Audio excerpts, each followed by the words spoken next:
Hello everyone, this is Kaizouwar here, and today we're going to be talking about RELIUS CLOVER. Now, RELIUS was that character that I did not like from the moment I saw him, and that usually goes for most of the villains in BlazBlue when I'm first introduced to them for the very first time. For example, Hosma back in BlazBlue Calamity Trigger. I never really liked the guy then, and I already knew that he was incredibly shady and would be revealed as the quote-unquote true villain.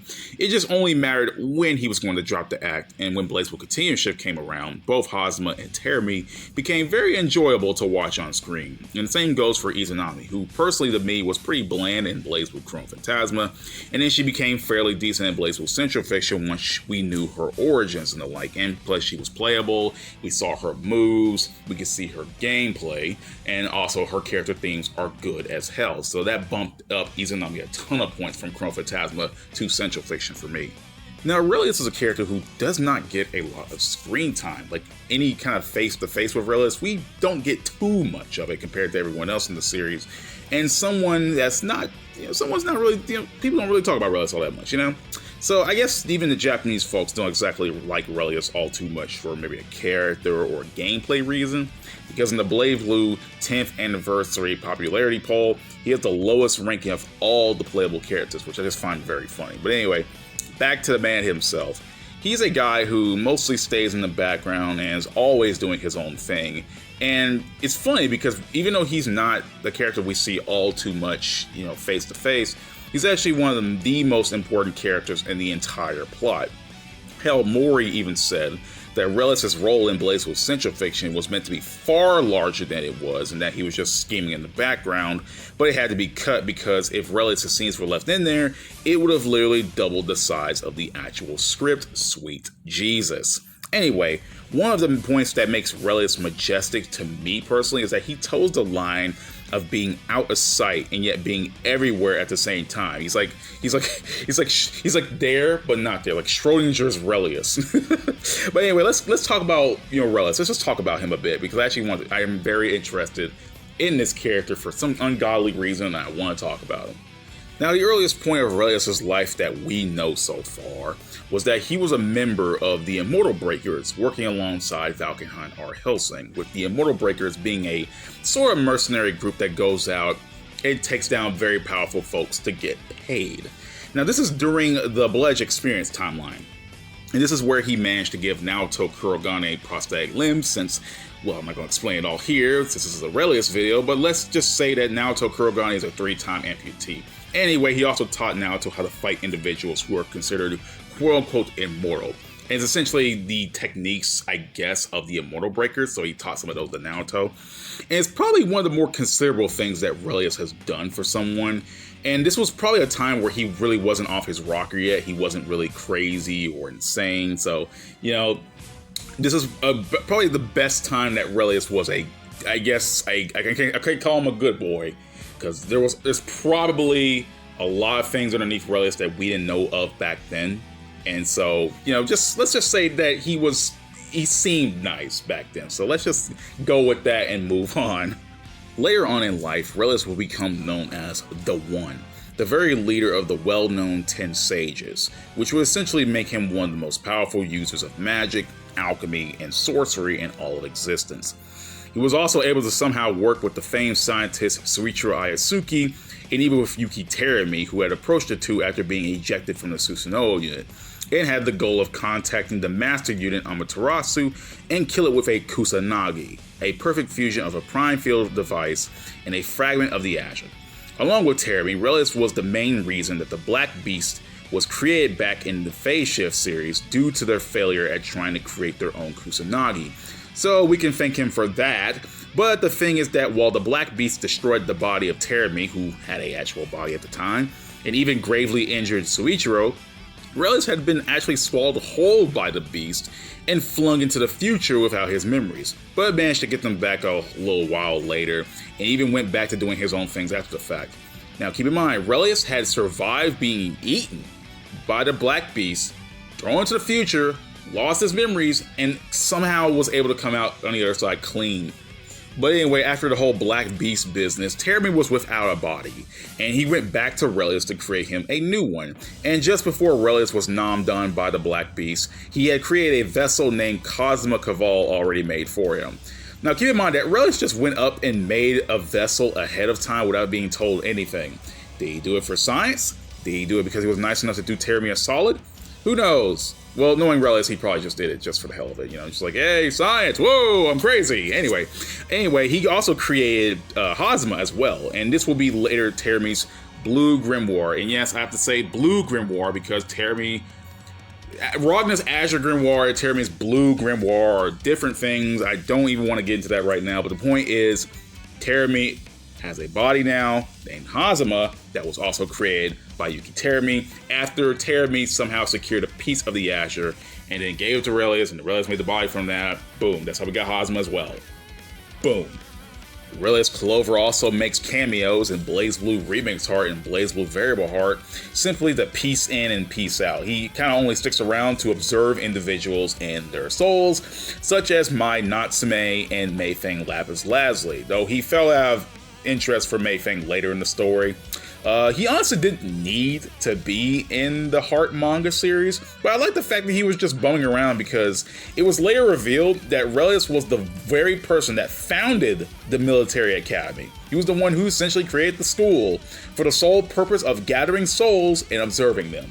And yeah, again, RELIUS is not a guy who just limits himself. He will do anything and everything, and creating a whole school just to, you know, see strong souls pop up definitely sounds like something RELIUS would do. The guy is completely off his rocker. I love him. Then there's also RELIUS's character. RELIUS thinks of nothing but himself and what will benefit him. Not to mention that he is egotistical to a fault. It's insane.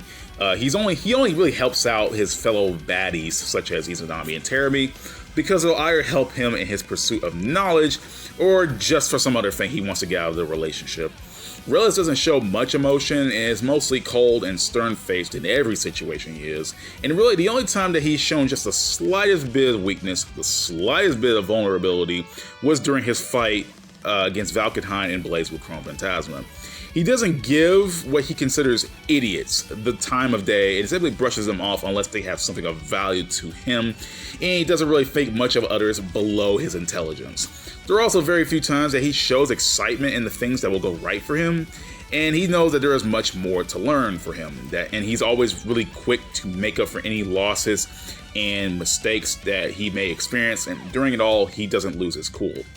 RELIUS he's literally the man with the plan. He always has a plan cooking up in the background, and if he ever suffers any kind of losses or setbacks, he always got another plan cooked up for him and ready to go.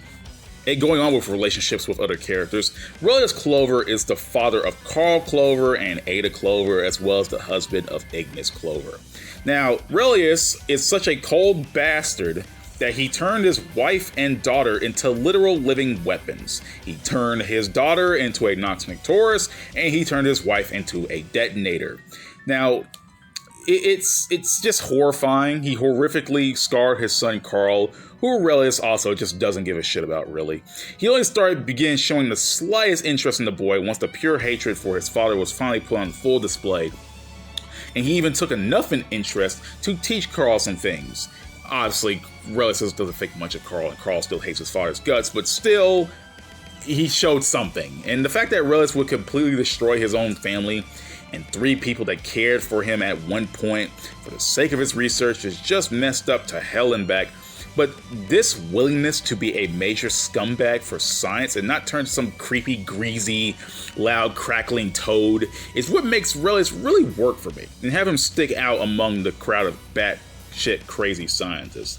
Like, RELIUS isn't, some toad.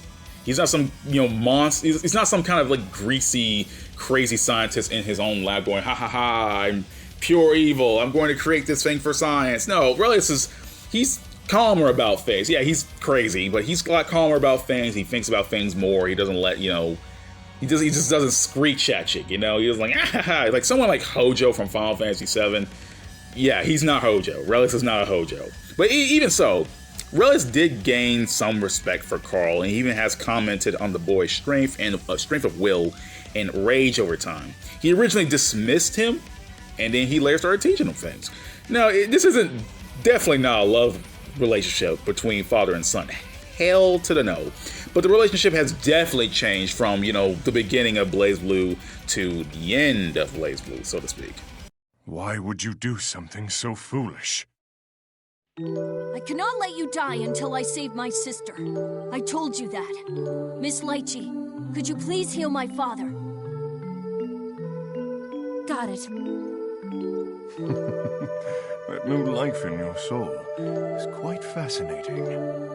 Very well. I shall construct Ada for you. It should teach you a lot. I'll tell you right now, Father, I am not like you. And when all of this is over, I intend to make you pay.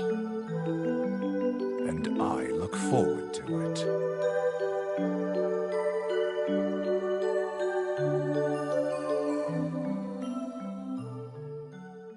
What a boring creature I have created. And don't even get me started on how brutal he can be. From his dirty-ass Astro Heat to his ending in BlazBlue Continuous Shift Extend. That really hurts! Perish, Hazama. You're one cold customer, you know that, RELIUS? I'm a friggin' mess. Would it kill you to pull your punches a bit?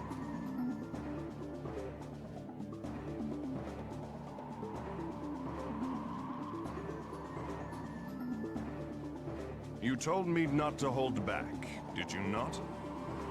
Oh, son of a... I said I wasn't gonna hold back. If only Ragnar had finished you off like he was supposed to, we wouldn't have had to take part in this uncouth little display.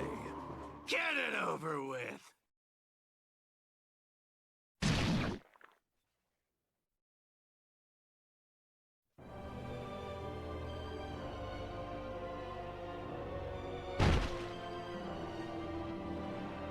I was hoping to witness the creation of Kusanagi with mine own eyes.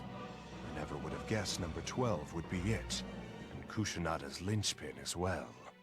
I still have much to learn. To Makoto's bad ending in BlazBlue Continuous Shift 2, which is by far one of the darkest things RELIUS has ever done. I'm punching him over and over, but it doesn't feel like they're connecting. Bastard! Ignis? Oh no! Hey, let go of me! I was correct. Your soul is hale and hardy indeed. Now I understand how you were able to leap through time and space so adroitly. What the hell are you babbling about? I said let go, bitch! There are still a few hours remaining. Perhaps I can examine your soul in the meantime. The data could prove useful for the next iteration. Examine my soul? Makoto Nania, what is it that you care for the most in this world? What I care for the most? Tsubaki and Noelle. The daughter of the Yayoi family and number 12. You've managed to avoid the calamity, I see. Are you looking inside my mind? You're as promising as Ada. No, more promising. You're more than enough material for the detonator. Stop! Get out of my head, you bastard! A fascinating thing, the soul.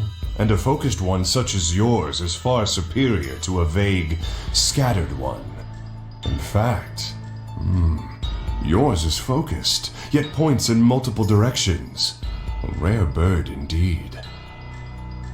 Stop! Stop!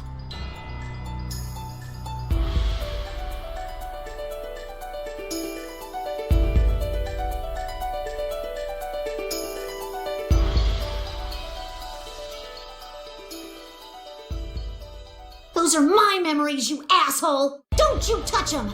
Leave him alone! So friendship is the core of your soul, eh?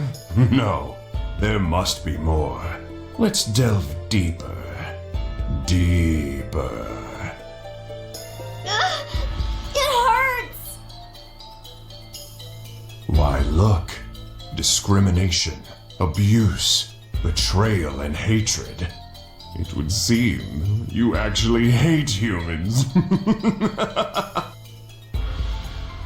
Stop! I don't want to remember. I don't want to relive those times. You may call them your friends, but you don't trust them. Not really. Deep down, you're always waiting for the other shoe to drop. In nature, oppressed creatures often cozy up with those who are controlling them. You're merely doing as the animals do. No! Please stop it. Stop! I see that number 12 exists within your soul. You possess memories of her that are at odds with this timeline. In this world, you never knew her. She was obliterated in Ikaruga.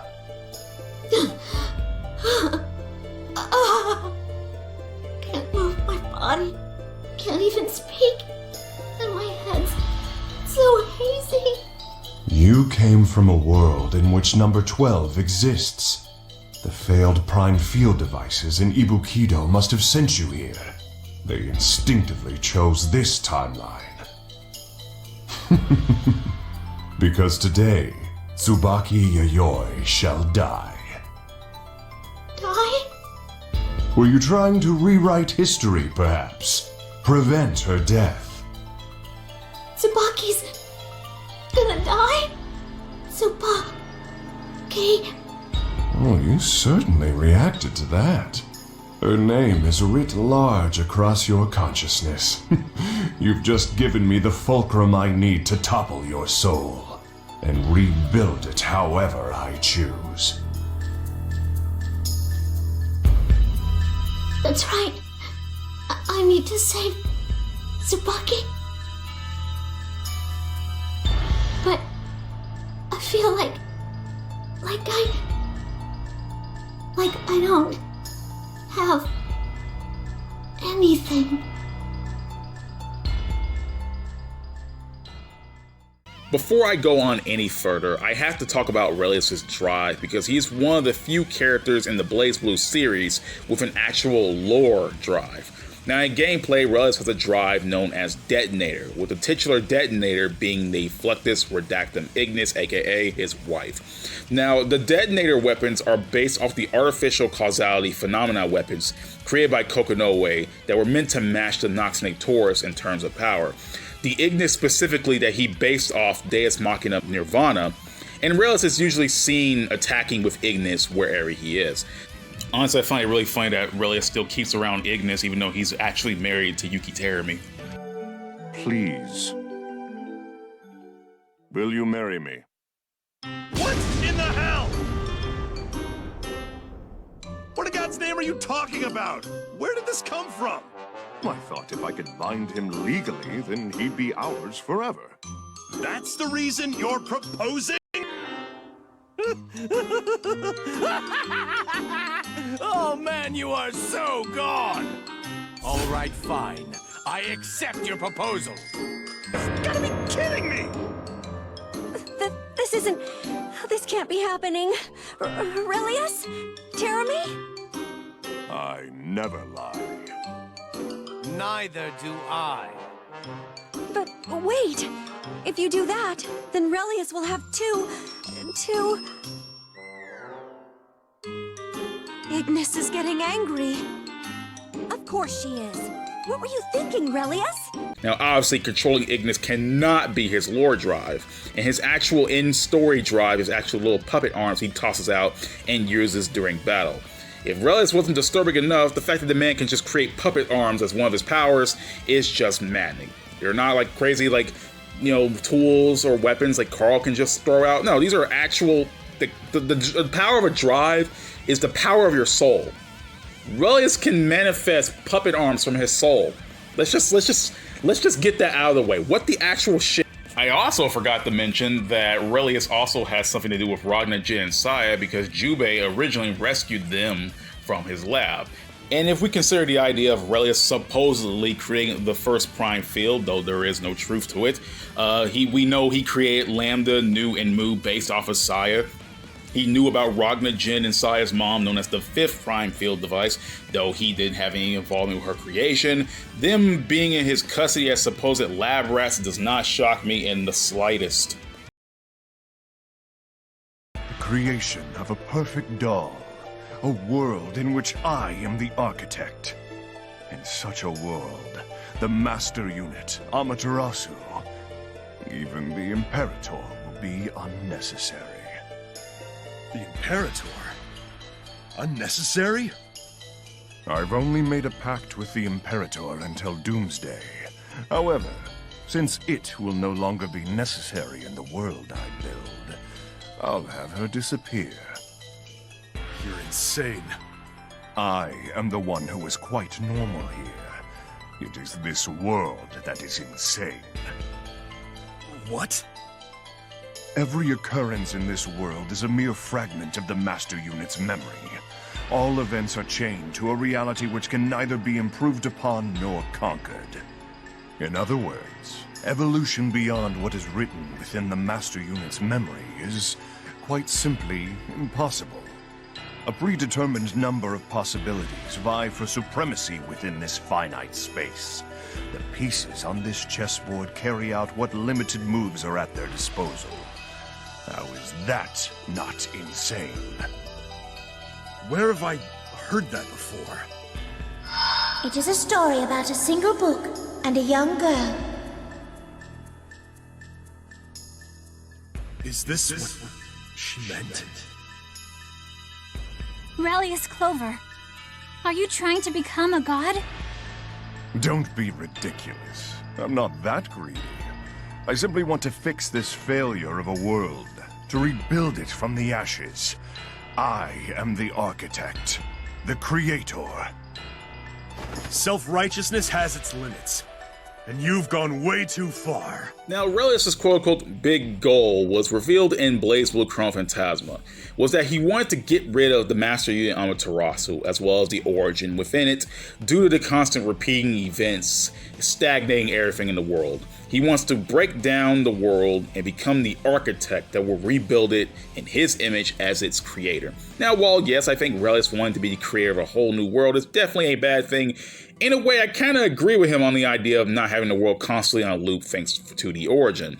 The Origin is focused on one singular thing, her dream, which is Ragna the Blood Edge, which makes him the central fiction that technically the whole world revolves around. The whole entire world revolves around Ragna, and the fact that if Ragna dies in any fashion, whether by outside forces or becoming the Black Beast, and then the world gets forced to reset back to the Dark War era because the Origin won't allow it, does make it sad. The world cannot progress, nothing can grow, nothing can evolve. This is why villains like Terami and to an extent Izanami are so hell-bent on trying to kill the Master Unit, because all of this will just happen again, again, again. They can't complete their crazy evil's goals, no one can grow, nothing can evolve, and I can see RELIUS's point on that matter. He can't really do anything if everything keeps getting reset back. It's obvious that RELIUS knows that this world has become stagnant, and him being a genius that has seen much of the world and beyond that, I understand why he would want to rebuild it. I understand that's why that could be one of his master goals, is to rebuild the world in his image. Granted, RELIUS's ideal vision for a new world is definitely not one I would want, but considering this is RELIUS we're talking about here, I can see where he's coming from. Now, RELIUS's role in BlazBlue's central fiction is very small, and as I mentioned before, his role was meant to be far larger than it was originally. Now, he did other stuff, he did things in the arcade mode and story mode, but they're pretty small, all things considered. The biggest thing I really want to talk about here was his conversation with CLOVER about the Prime Field War and how he was able to see all of the events take place, despite the only people that were even alive during that time being Clavis Alucard, one of the oldest characters in the series. Now, 9 was also able to come across some of the info in Ishana about the Prime Field War, and considering RELIUS is, I don't know, the one, it would make sense that he would figure it out. But there is another angle to it. There is another way that RELIUS could have learned about the Prime Field War outside of just, digging up some documents. Now, RELIUS Clover always wears a mask and has never really been seen without it. The one time you really see RELIUS without his current version of the mask is that little cloth he wears over his eyes back in the Blood Experience days. Now, at the end of BlazBlue Central Fiction, after their talk about the Prime Field War, Carl had learned that Relius somehow saw the war with his own eyes. But how is that the case? Well, Carl had peered into the boundary and had saw the true form of the world with his own eyes. He gained the eyes that Relius has, and it's heavily implied that Relius did the exact same thing, which is why he wears the mask, why he sees humans as nothing but more than souls, and why he clearly loves researching the boundary. He knows the truth of the world, and it clearly shaped him into the man that he is today. And hell, even bring up the fact that Relius was the one, maybe he wrote it. Maybe he wrote all the information about the Prime Field War down for the other people in Shana to get a hold of.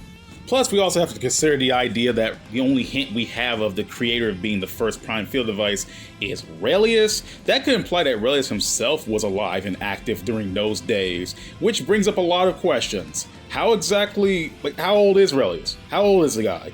How long has he been around? Is time traveling through the Black Beast his first time actually messing with time, or is he like super mega old?